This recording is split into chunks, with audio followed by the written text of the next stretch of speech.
आणि दुसरी महत्त्वाची गोष्ट आहे की या क्षेत्रामध्ये गेली मी 20 वर्ष काम करतोय. त्याच्यामुळे अखिल भारतीय नाट्य परिषदेचा मी विश्वस्त आहे. तिथं प्रशांत दामले तुम्हाला सांगू शकतात, अनेक कलाकार सांगू शकतात.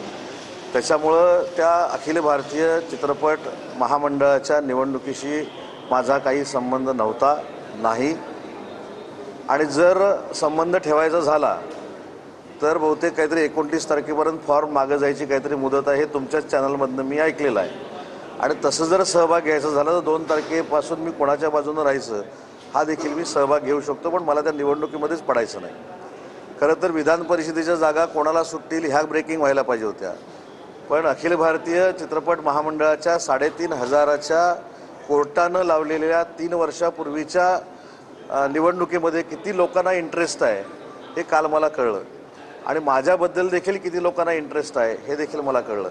फक्त मला राजकीय माझ्या सहकाऱ्यांना एकच विनंती करायची आहे की काही गोष्टीची खात्री केली पाहिजे. आपण ज्यावेळी राजकारणामध्ये काम करतो तेव्हा एखाद्या व्यक्तीवर चिखलफेक करण्याच्या अगोदर त्याची पार्श्वभूमी बघितली पाहिजे. फॉर्म जो भरला गेला होता त्याच्यामध्ये उदय सामंतचं नाव होतं का, उदय सामंत तिथं होता का, ज्यांनी पत्रकार परिषद घेतली त्यांना 6 वर्षापूर्वी माझ्या OSDनं मदत केलेली आहे. त्याच्यामुळे मला त्याच्यावर काही बोलायचंच नाही. माझ्या दृष्टीनं तो विषय संपलेला आहे. पण एखाद्या गोष्टीचा कशा पद्धतीनं राजकीय डाव काही लोक खेळू शकतात आणि मी फुरसतीनं कधीतरी विधान परिषदेची निवडणूक संपल्यानंतर याच्या मागचे करते धरते कोण आहेत हे देखील मी पत्रकारांना सांगणार आहे. परंतु मला त्या चित्रपट महामंडळाच्या काय निवडणुकीमध्ये काही पडायचं नाही, कारण तेवढाच काय व्याप आमचा छोटा अशातला भाग नाही. आणि म्हणून मी तुम्हाला ती पहिली गोष्ट सांगितली की 3 वर्षापूर्वीच्या फॉर्म भरलेल्या उमेदवारांची ती निवडणूक आहे. 3,500 मतापैकी जवळजवळ 750 मतं ही मयत आहेत. म्हणजे जवळजवळ ही निवडणूक 2800 मतातली आहे. मी स्वतः 3,56,000 मतातनं निवडून येतो. त्याच्यामुळं या निवडणुकीचा माझा काहीही संबंध नाही. बदनामी करण्याचा प्रयत्न कोणी करू नये.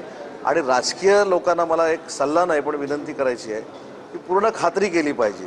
कोण तरी सांगतो काहीतरी म्हणून त्याच्यामध्ये आपण जाऊन ज्या काही टोकाच्या भूमिका घेतो आणि फार मोठं त्याच्यामधनं उदय सामंतची बदनामी करून मला काहीतरी फारच साध्य झालं आहे अशा आविर्भावात जे काही लोक फिरतात राजकीय, त्यांना मला एक सूचनावाचा सल्ला द्यायचा आहे की पहिलं आपण ह्याचं सभासद झालं पाहिजे.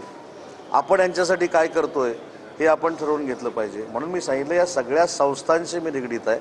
आणि सगळ्या संस्थांशी निगडीत असताना अजून एक तुम्हाला जी माहिती नसेल ते पण सांगतो की अखिल भारतीय नाट्य परिषदेचे मुख्य विश्वस्त हे शरद पवार साहेब आहेत.